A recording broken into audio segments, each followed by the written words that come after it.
Shalom and welcome back to Talking Torah. I'm Rabbi Ravid Tillis and I'm very pleased to be here with Rabbi Charles Klein. And not only are we going to talk Torah, today we're going to talk about Passover. You know, it's one of the biggest holidays, if not the biggest holiday of the year. And we have a lot going on actually at the synagogue that I just want to make everybody aware of. First and foremost on my mind is the fact that we still have spots available if people are in need of a first night Seder. That's right. That here at the synagogue, Rabbi Klein and myself will be leading a Seder that will be kid-friendly but also very meaningful and engaging to adults. And it's not going to be like the Seder in the Haggadah where the rabbis stayed at the Seder all night. That's right, yeah. So we're not respectful of your time. Yeah, we're not doing that. Yeah, we're not doing that. So but it'll be a wonderful evening that I'm very much looking forward to. So that's Friday night, the first night of Passover. But even before that, this Sunday afternoon from 12 to 2 at the Stop and Shop, the new one in Merrick, right off Smith Street there and Merrick Avenue, we are going to be setting up a table to be doing some outreach and education about Passover. And on Tuesday night and Wednesday night, myself and Rabbi Klein, myself on Tuesday night and Rabbi Klein on Wednesday night, will be teaching about Passover. But in two different ways. Yes, exactly. Mine will be more how to lead an engaging Seder, and yours? Mine, I'm going to, what I like to do is take people into the Haggadah and try to help them understand some of the depth to the words and the prayers and the readings that we find in the Haggadah, to try and pull something new out of the hat, so to speak, out of the Haggadah, so that those who are leading the Haggadah, or those who are leading the Seder, or those who are going to be around the Seder table, may have something, something insightful to add at the Seder. Excellent. So they really are very complementary in terms of, they're both meant to prepare you for your own Seders that you might be doing at home. So really so much going on, and we're very much looking forward to celebrating Passover. I was wondering, Rabbi Klein, when you think of Passover, this amazingly rich holiday, what's the first thing really that comes to your mind? Well, the first thing, of course, are always Passover memories, but then the next thing that comes to mind is the excitement of being together, because it is exciting and it is thrilling. And when I think about it, I get kind of lost in the concept that what we're doing is so extraordinary in terms of the length, the longevity to this ritual.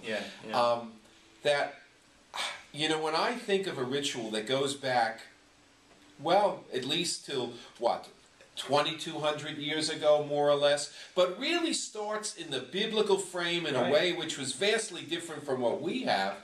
For 200 generations we've been doing this. And what that says to me is that it's not only something of extraordinary meaning, and I want to get to that, but look at our responsibility. Our responsibility is so weighty.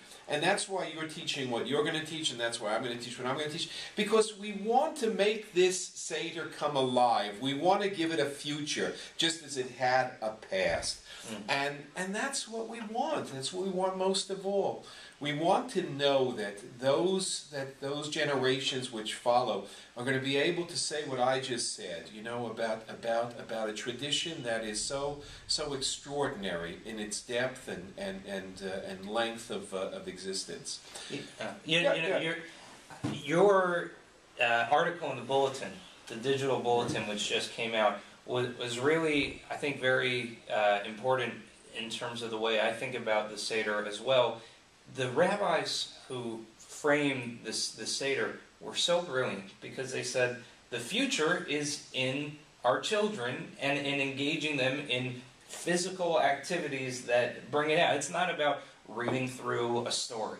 It's not about just sitting and lecturing about what happens on Passover. It's about actively engaging in an experience that involves all the senses, and that involves movement, and that involves action, and involves children, all of these things. The rabbi said, how are we going to make this last for a long time? and they're brilliant in what they come up with.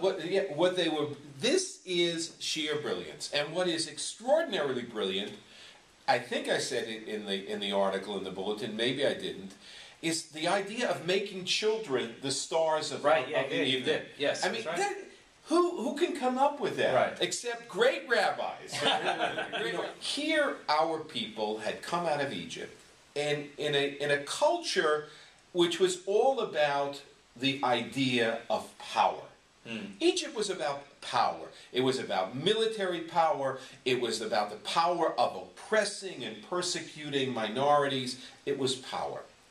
And we came out of that Egyptian experience, and we could have easily said, well, let's be like the Egyptians, although that wasn't God's will. Let's be like the Egyptians. Let's be a powerful people. Let's oppress people in a powerful way.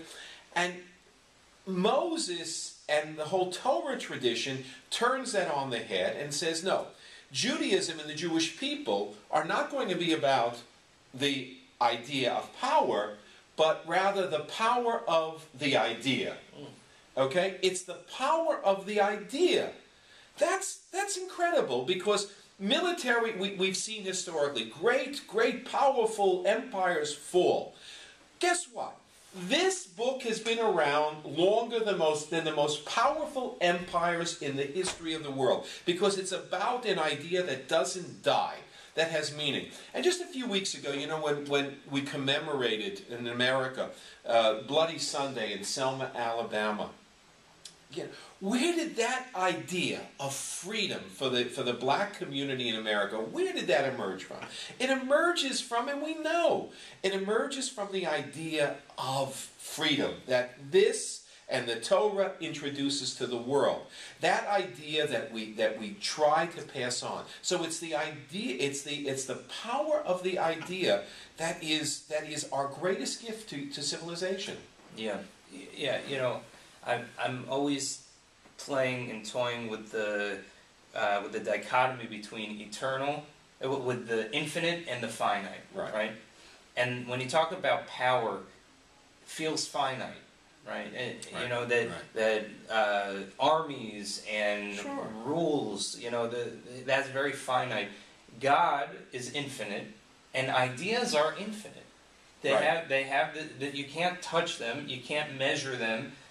But yet they are infinite. They've been well before us, and they will continue to exist well after us. And so, you know, no matter how strong an army is, an idea is as much longer longevity, as you had said, than even the strongest army. You know, when I went to college, one of the subjects that I really enjoyed were the classes I took in the history of ideas. Oh, neat.